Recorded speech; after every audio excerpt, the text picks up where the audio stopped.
What's up, everybody? It's Mr. Weber. Today I wanted to do an unboxing and review of the MIDIPLUS USB MIDI keyboard controller. This is a controller that I got off of Amazon for about $35. And my goal was to find the cheapest, most inexpensive piano USB controller that I could find. In order to do a little bit more music making in the cloud-based applications such as BandLab or the edu.bandlab, or if you're more of a Soundtrap user, we're going to test this out on both of those applications. And the reason why I'm doing this is because I want to find more resources for my students who, in some of the parts of the country, you might be in a hybrid model situation where you're home for part of the week or in school for part of the week. My district just happens to be in a fully remote situation right now, so these resources are accessible for as much as it might cost for 2 takeout meals. So if you can hold off on doing takeout for 2 nights, you can also afford one of these keyboards. So the first part here, I guess we'll do the unboxing and I'll show you what's in the box. And the second part will be plugging it into my computer and showing you how it works with BandLab and with Soundtrap. Okay, so when I purchased this, it came from Amazon. Because I have an Amazon Prime account, this was able to ship in 2 days. I think I purchased it on Thursday, like early afternoon or late morning, and it was here by 1 o'clock on Saturday. So pretty decent shipping options. I decided to send it to a friend's house because I don't really have a location that can ship without possible theft situation. So, but this is the box that it came in. It didn't come in like an actual brown box or even an Amazon Prime box. I just found it on the back porch, just like this. So let's open it up here. Tape on the sides, and I think there's tape here.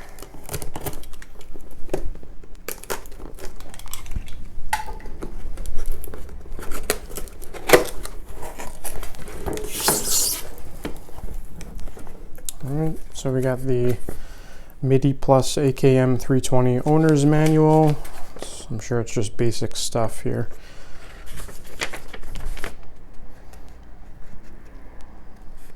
Alright. Cool.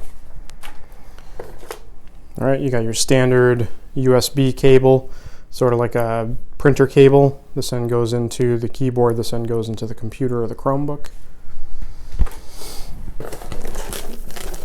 Some nice foam pads. And it's wrapped up nicely here.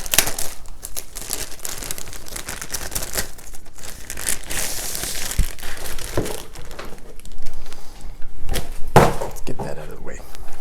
All right, so this is the keyboard. It's pretty compact. Fits on my music stand, which is nice.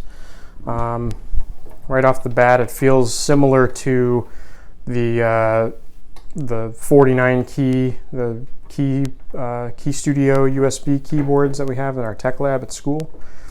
Doesn't look like the Velocity really has a whole lot of give to it, but just from looking at it right off the bat, I can see that it's got a pitch wheel, it's got a mod wheel, volume, I can shift octaves, and then I can also transpose. I guess this is whole steps and half steps, or maybe just half steps. And then in the back, I have the USB port where it's going to plug into the computer. And then it also comes with a sustain port. So if you have a separate sustain pedal, you can plug one of those in. That way when you're playing chords and you want to sustain, you can do that through here as well. So pretty cool. It's got little rubber feet on the bottom so that it doesn't go sliding around on your desk or on your music stand. I'd say that this is probably about the same average size of the width of a laptop. So I like that because it, if I need to travel with it, I can put it right in my backpack and take it for a spin. yeah, it's pretty clean. It's pretty small, so I'm wondering, you know, how this is going to do when I start playing. You know, this might be cool for just simple melodies and simple chords, but I might not be able to get into anything too intricate. The other thing that's interesting is that it goes from low F to high C. You know, some of the keyboards out there, they start on low C and then go to high C. So it's interesting that it gives you that extra half an octave at the bottom. So there's low F. Cool. All right, let's plug it in and see how it goes. Okay, so I have the keyboard plugged in here. It's a pretty decent connection. It doesn't feel like it's wobbling around too much. You know, it's going to be in there. So don't worry about it falling out while you're moving it around. The only thing that's a bummer is because of, you know, I'm trying to squeeze everything on this music stand. If you have a smaller workstation desk area, just be careful that you're not bumping the USB cable into anything. And I know that my video is a little dark right now, but that's because I want you to be able to see the screen and the keyboard. So in BandLab, I just went into the mix editor, and I'm going to choose the option over here to use your keyboard or connect via MIDI to play our virtual instruments. All right, and this is like a new personal project. And upon plugging this in and setting up my new project, the application is already recognizing that my keyboard, let me tap this to see it, there we go. It's already recognizing my MIDI device, so I'm wondering what's going to happen next. Let me turn the volume up on the program. So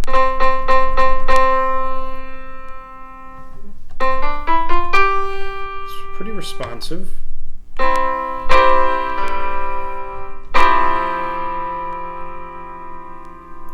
So right now it's showing that I'm in the upper octave. I want to get down, so I'm going to hit this one button here.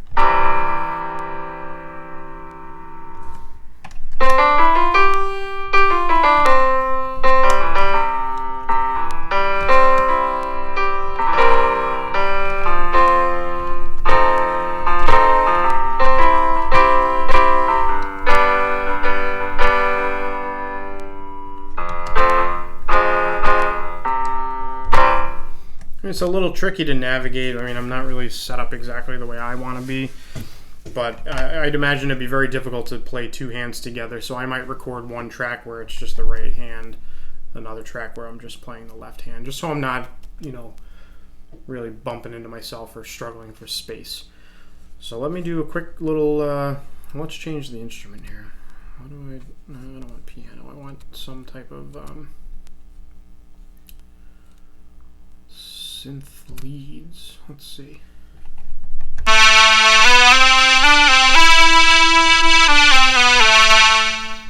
Alright, let's do that. I'll slow the tempo down. Do like 86. And then if I want to record, I'll give myself a 2-bar count in here with the metronome on.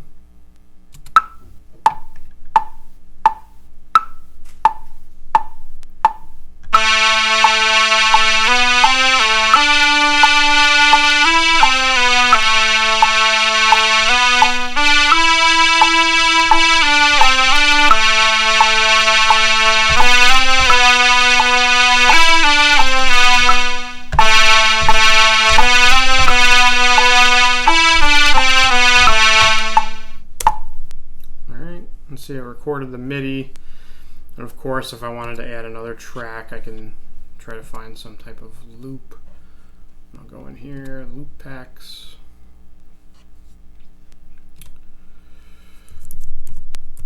Do some type of trap.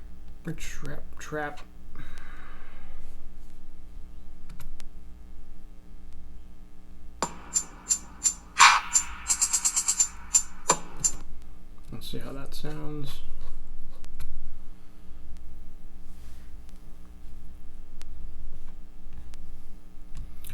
And of course I gotta loop it.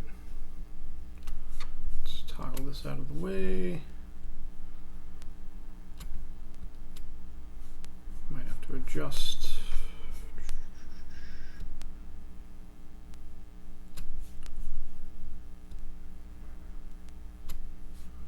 All right, let's see how this goes.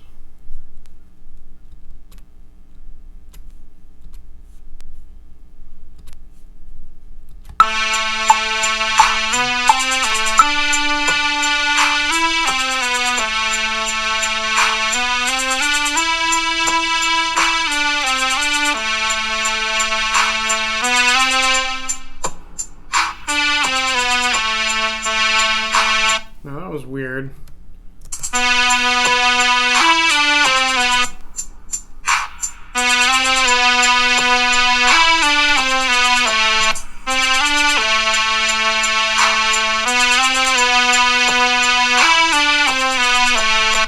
So it recorded all the data, but I think some of the velocity didn't really get recorded if I wasn't really pressing the keyboard too hard.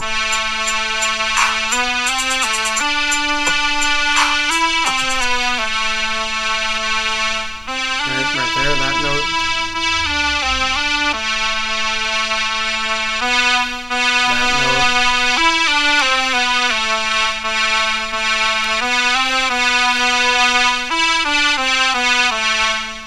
So I don't know, I think it's recording the data, so clearly it's seeing it, but for whatever reason, perhaps the velocity on some of these notes. That's 2.3. I wonder if I skip ahead if I can see the velocity on individual notes.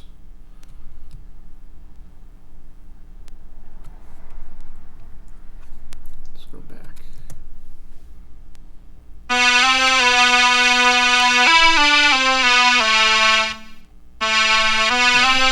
This note right here. I'm looking over here, velocity. It shows velocity 122, so I don't know why it's not playing back. So that sounds like it's more of an application issue. All right, let's go over to Soundtrap here. That was BandLab, now we're in Soundtrap. I'm gonna just create music, new project. I'll try the beat maker later. So first track, let's see. Keyboards. Oops, it's still hearing me in BandLab, so let me close this out. Leave.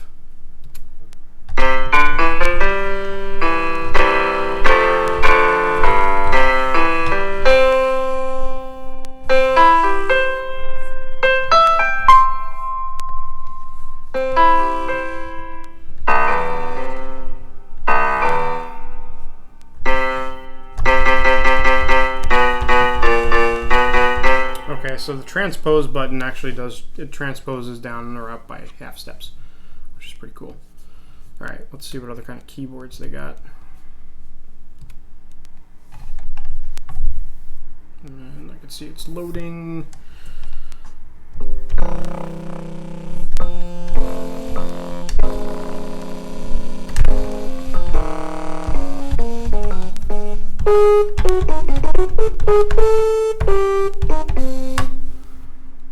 Interesting. Lo-fi upright piano.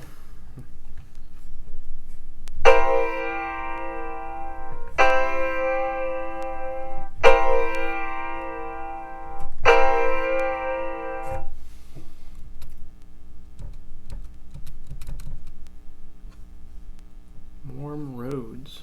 Ooh.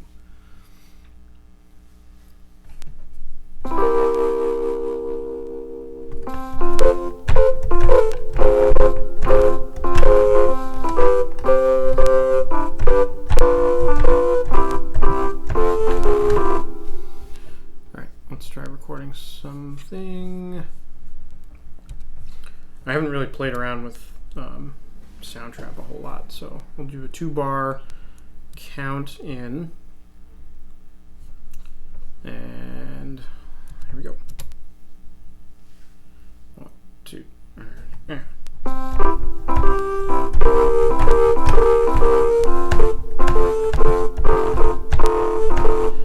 wonder why the metronome's not playing in the background. I don't need help, thank you. Oh, I guess I need to turn the metronome on. Oh well. Alright. let's get this keyboard thing out of the way. So this is what I just recorded.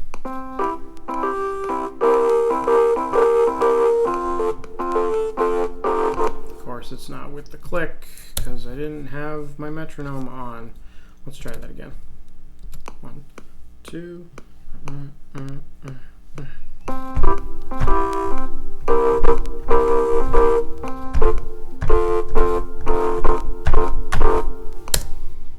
Cool. So it takes a second for it to kind of like record and finalize, but there's my MIDI data right there. Sounded like it recorded everything pretty smoothly.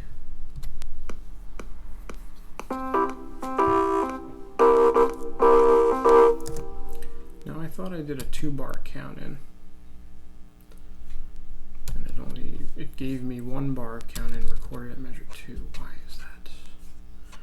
All right, I'm gonna have to keep playing around with this a little bit.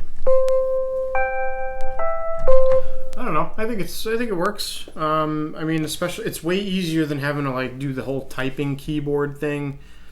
Let me try doing that at measure 9. Try recording something else.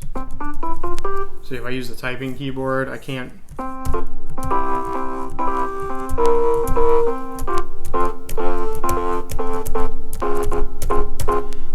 I mean, I'm a trained musician, so looking at this is way different than looking at this. In a pinch, if you have to use your keyboard, you know, maybe that makes sense. Oops, maybe that makes sense to you. But it makes life so much easier having this keyboard here. So again, $35 on Amazon for this this gem of a resource here. Skip 2 meals and you know, skip 2 takeout meals. I mean, if you can afford to, you know, not buy, you know, Uber Eats for 2 days, you can afford one of these, and it should work with your Chromebooks, which is the other cool thing. Like and subscribe, and leave a comment, and let me know if you also have the MIDIPLUS AKM320 and how it's working out for you. See ya.